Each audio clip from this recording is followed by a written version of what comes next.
Doctor B R Ambedkar ಅವರು ಬರೆದಂತಹ ಸಂವಿಧಾನದ ಪೀಠಿಕೆಯನ್ನ ನವೆಂಬರ್ 26 ಸಂವಿಧಾನದ ಸಮರ್ಪಣಾ ದಿನವನ್ನ ಇಂದು ಕರ್ನಾಟಕ ದಲಿತ ಸಂಘರ್ಷ ಸಮಿತಿ ದಾದಾ ಸಾಹೇಬ ಡಾಕ್ಟರ್ ಎನ್ ಮೂರ್ತಿ ಸ್ಥಾಪಿತ ಜಿಲ್ಲಾಧ್ಯಕ್ಷರಾದ ಪಿಎನ್ ರಾಮಯ್ಯನವರ ಸಾರಥ್ಯದ ತಿಪಟೂರು ತಾಲೂಕು ಶಾಖಾ ವತಿಯಿಂದ ಇಂದು ತಿಪಟೂರಿನ ಅಂಬೇಡ್ಕರ್ ವೃತ್ತ ಮತ್ತು ಹಾಸನ ವೃತ್ತದಲ್ಲಿ ನಂದಿನಿ ಕ್ಷೀರ ಮಳಿಗೆ ಹತ್ತಿರ ಸಂವಿಧಾನದ ಪೀಠಿಕೆಯನ್ನು ಓದುವ ಮೂಲಕ ಆಚರಿಸಲಾಯಿತು. ಈ ಕಾರ್ಯಕ್ರಮಕ್ಕೆ ಕರ್ನಾಟಕ ದಲಿತ ಸಂಘರ್ಷ ಸಮಿತಿ ತಾಲೂಕು ಅಧ್ಯಕ್ಷರಾದ ಟಿ ರಾಜು ಬೆಣ್ಣೇನಹಳ್ಳಿ, ಭಾಸ್ಕರ್ ಕರ್ನಾಟಕ ಸಂಪಾದಕರು ಮತ್ತು ವರದಿಗಾರ ಸಂಘದ ಗೌರವಾಧ್ಯಕ್ಷರು ಮತ್ತು ಕದಂಸ ಮಾಧ್ಯಮ ಸಲಹೆಗಾರರು ಹಾಗೂ ಭಾಸ್ಕರ ಪತ್ರಿಕೆ ಮತ್ತು ಭಾಸ್ಕರ ಯೂಟ್ಯೂಬ್ ಚಾನೆಲ್ನ ಸಂಪಾದಕರು ಮಂಜುನಾಥ್ ಡಿ, ಕಾರ್ಮಿಕ ಘಟಕದ ತಾಲೂಕು ಅಧ್ಯಕ್ಷರು ಹಾಲ್ಕುರಿಕೆ, ಪರ್ವೇಜ್ ಎನ್ ವಿಭಾಗೀಯ ಅಧ್ಯಕ್ಷರು ಕದಸಂ ತಿಪಟೂರು, ಎನ್ ಸಮೀರ್ ನಗರಾಧ್ಯಕ್ಷರು, ಅಲ್ಪಸಂಖ್ಯಾತರ ಘಟಕ ತಿಪಟೂರು, ಕುಮಾರ್ ತಿಪಟೂರು, ದೊಡ್ಡರಾಜು ಲಿಂಗದಹಳ್ಳಿ, ದಿನೇಶ್ ಲೋಹಿತ್ ತಿಪಟೂರು,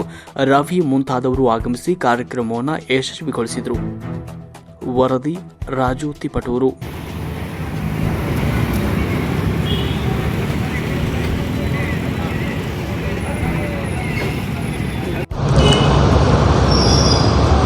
ನವೆಂಬರ್ 26 ಸಂವಿಧಾನ ಸಮರ್ಪಣಾ ದಿನವನ್ನು ತಿಪಟೂರಿನ ಹಾಸನ್ ಸರ್ಕಲ್ನಲ್ಲಿರುವ ನಂದಿನಿ ಆವರಣದಲ್ಲಿ ಆಚರಿಸಿದ್ದೇವೆ. ಡಾಕ್ಟರ್ ಬಾಬಾ ಸಾಹೇಬ್ ಅಂಬೇಡ್ಕರ್ ಅವರು ಬರೆದಂಥ ಸಂವಿಧಾನದ ಪೀಠಿಕೆಯನ್ನು ಇಂದು ಸಮರ್ಪಣೆಯನ್ನು ಮಾಡಿದಂಥ ದಿನ. ಈ ದಿನವನ್ನು ನಾವು ನಮ್ಮ ಪತ್ರಕರ್ತರ ಸಂಘದ ವತಿಯಿಂದ ಹಾಗೂ ಕರ್ನಾಟಕ ದಲಿತ ಸಂಘರ್ಷ ಸಮಿತಿ ವತಿಯಿಂದ ಆಚರಿಸುತ್ತಿದ್ದೇವೆ. ಇಂದು ನಾವೆಲ್ಲ ಸೇರಿ ಸಮರ್ಪಣಾ ದಿನವನ್ನು ಆಚರಿಸೋಣ. ಭಾರತ ಸಂವಿಧಾನ ಪ್ರಸ್ತಾವನೆ. ನಾನು ಹೇಳಿದಂಗೆ ಭಾರತದ ಜನಗಳಾದ ನಾವು ಭಾರತವನ್ನು ಒಂದು ಸಾರ್ವಭೌಮ ಸಮಾಜವಾದಿ ಸಮಭಾವದ ಪ್ರಜಾಸತ್ತಾತ್ಮಕ ಗಣರಾಜ್ಯವಾಗಿ ರಚಿಸಲು ಮತ್ತು ಅದರ ಸಮಗ್ರ ನಾಗರಿಕರಿಗೆ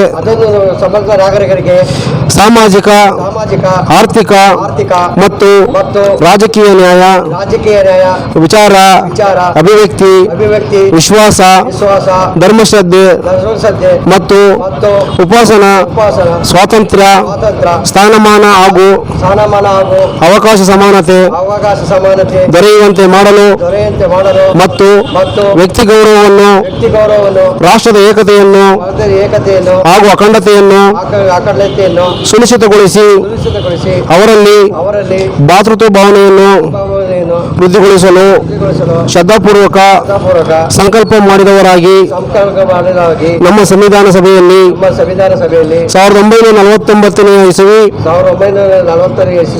ನವೆಂಬರ್ ತಿಂಗಳು 26ನೇ ತಾರೀಕಾದ ಈ ದಿವಸ ಈ ಮೂಲಕ ಸಂವಿಧಾನವನ್ನು ಅಂಗೀಕರಿಸಿ ಅಧಿನಿಯಮ ಅಂಗೀಕರಿಸಿದ್ದೇವೆ.